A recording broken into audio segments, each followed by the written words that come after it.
ਸਰਨਾਮਾ ਵੀ ਰੱਬ ਕੋਲੋਂ ਮੰਗਦੇ। ਹੁਣ ਤੇ ਸਰਨਾਮੇ ਦਾ ਮੇਰੇ ਖਿਆਲ ਬਹੁਤਿਆਂ ਨੂੰ ਪਤਾ ਹੀ ਨਹੀਂ ਹੋਣਾ ਸਰਨਾਮਾ ਦੇ ਕਿਨੂੰ ਨੇ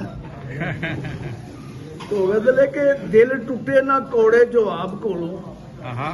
ਦਿਲ ਟੁੱਟੇ ਨਾ ਕੋੜੇ ਜਵਾਬ ਕੋਲੋਂ ਉਹ ਰਾਵਾਂ ਪੁੱਛਦੇ ਰਹੋ ਕਾਮਯਾਬ ਕੋਲੋਂ ਤੇ ਮੇਰੇ ਅਥਰੂ ਮੇਰੇ ਤੇ ਹੱਸਦੇ ਨੇ ਮੇਰੇ ਅਥਰੂ ਮੇਰੇ ਤੇ ਹੱਸਦੇ ਨੇ ਬੁੱਲ ਸੁੱਕੇ ਦਾ ਟੁਰਿਆ ਤਲਾਬ ਕੋਲੋਂ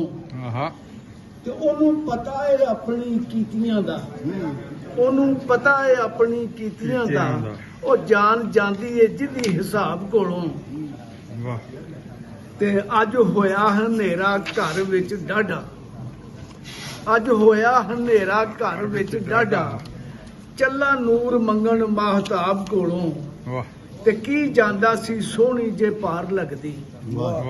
ਉਹ ਕੀ ਜਾਂਦਾ ਸੀ ਸੋਹਣੀ ਜੇ ਪਾਰ ਲੱਗਦੀ ਉਹ ਕਿਸੇ ਪੁੱਛਿਆ ਨਹੀਂ ਇਹ ਜਨਾਬ ਕੋਲੋਂ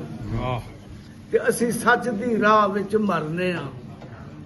ਅਸੀਂ ਸੱਚ ਦੀ ਰਾਹ ਵਿੱਚ ਮਰਨੇ ਆ ਸਾਨੂੰ ਵੱਡਾ ਨਸ਼ਾ ਏ ਸ਼ਰਾਬ ਕੋਲੋਂ ਤੇ ਕਦੀ ਸਰਗੀ ਦਾ ਤਾਰਾ ਵੀ ਚਮਕਦਾ ਸੀ ਕਦੀ ਸਰਗੀ ਦਾ ਤਾਰਾ ਵੀ ਚਮਕਦਾ ਸੀ ਕਦੀ ਆਉਂਦੀ ਸੀ ਬਾਸ ਗੁਲਾਬ ਕੋਲੋਂ ਤੇ ਮੇਰੇ ਸੋਹਣਿਆ ਰੱਬਾ ਮੈਨੂੰ ਜਾਣ ਦੇ ਤੂੰ ਮੇਰੇ ਸੋਹਣਿਆ ਰੱਬਾ ਮੈਨੂੰ ਜਾਣ ਦੇ ਤੂੰ ਉਹ ਛੱਡ ਹਿਸਾਬ ਕਿਤਾਬ ਬੇਹਿਸਾਬ ਕੋਲੋਂ ਵਾਹ ਜੀ ਵਾਹ ਜੀ ਵਾਹ ਮਕਸਦ ਹੈ ਕਿ ਇੱਕ ਮੈਂ ਵਾਂ ਤੇ ਇੱਕ ਉਹ ਆਮਿਰ ਇੱਕ ਮੈਂ ਵਾਂ ਤੇ ਇੱਕ ਉਹ ਆਮਿਰ ਉਹ ਝੁੰਡ ਛੁੱਟਦੀ ਨਹੀਂ ਇਸ ਖਾਬ ਕੋਲੋਂ ਵਾਹ ਕਮਾਲ